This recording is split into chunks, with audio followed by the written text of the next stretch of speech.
Bonjour mesdames et messieurs, j'espère que vous allez bien.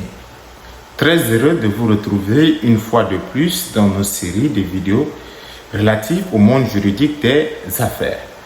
Aujourd'hui, nous allons poursuivre avec la notion de l'entreprise. À titre de rappel, nous avons eu à dire dans la précédente vidéo qu'en droit, il existe deux types d'entreprises. La première, l'entreprise individuelle, et la seconde, l'entreprise sociétaire. Aujourd'hui, dans cette vidéo, nous allons parler uniquement de l'entreprise individuelle. Nous allons définir ce que c'est qu'une entreprise individuelle. Nous allons parler de la création ainsi que les avantages et les inconvénients. Mais avant de pouvoir décortiquer tout cela, permettez-moi de me présenter pour ceux et celles qui ne me connaissent pas mais qui tomberont certainement sur cette vidéo. Je suis Aramenda Abakar Diko, je suis juriste d'affaires et d'entreprise. Pour ce qui est de la définition de l'entreprise individuelle, comme on a eu à le dire dans la précédente vidéo, une entreprise individuelle est une entreprise qui est portée par une personne physique et que le patrimoine de cette personne physique est le même que celui de l'entreprise. Il est aussi important de connaître de quoi est constitué un patrimoine. Un patrimoine est constitué des biens, des dettes et des obligations. C'est-à-dire, lorsque vous créez une entreprise individuelle, les biens, les dettes et les obligations de cette entreprise sont également vos biens, dettes et obligations. Parlons donc de la création de l'entreprise individuelle.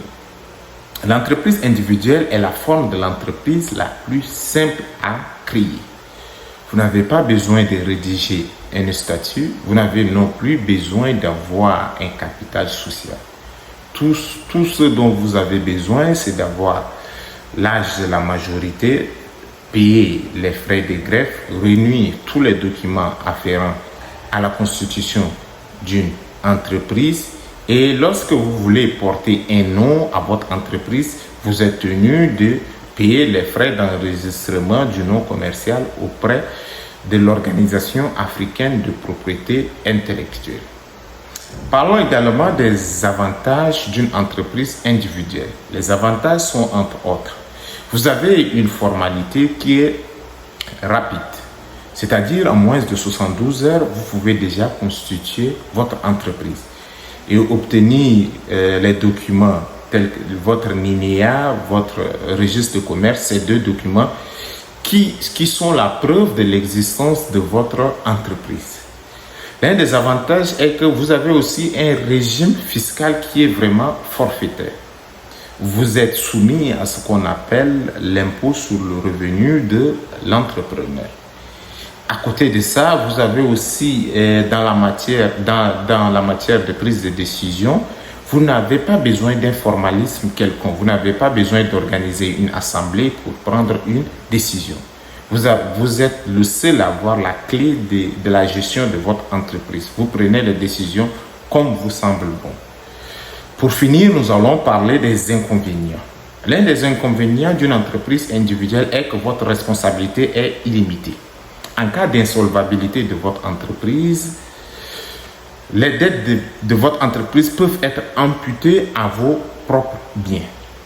Mais toutefois, vous pouvez éviter cela en affectant une partie de votre patrimoine à l'exercice de votre activité professionnelle par le biais de la déclaration d'insaisissabilité qui se fait auprès d'un notaire.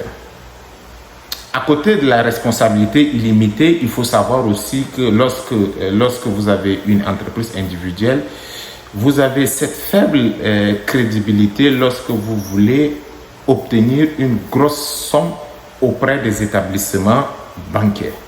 Mesdames et messieurs, je pense que ces quelques éléments vont vous permettre à mieux connaître l'entreprise individuelle. Maintenant, pour ceux qui sont intéressés par la création de cette entreprise, n'hésitez pas de nous écrire en inbox ou encore de vous abonner directement à la page de notre cabinet où nous donnons très régulièrement des conseils sur la création des entreprises. Avant de quitter cette vidéo, nous vous demandons de liker, laisser des commentaires pour nous permettre de nous améliorer et surtout de partager avec vos proches. Mesdames et messieurs, je vous donne rendez-vous à la prochaine vidéo où nous allons parler de l'entreprise sociétaire. Portez-vous bien et à bientôt.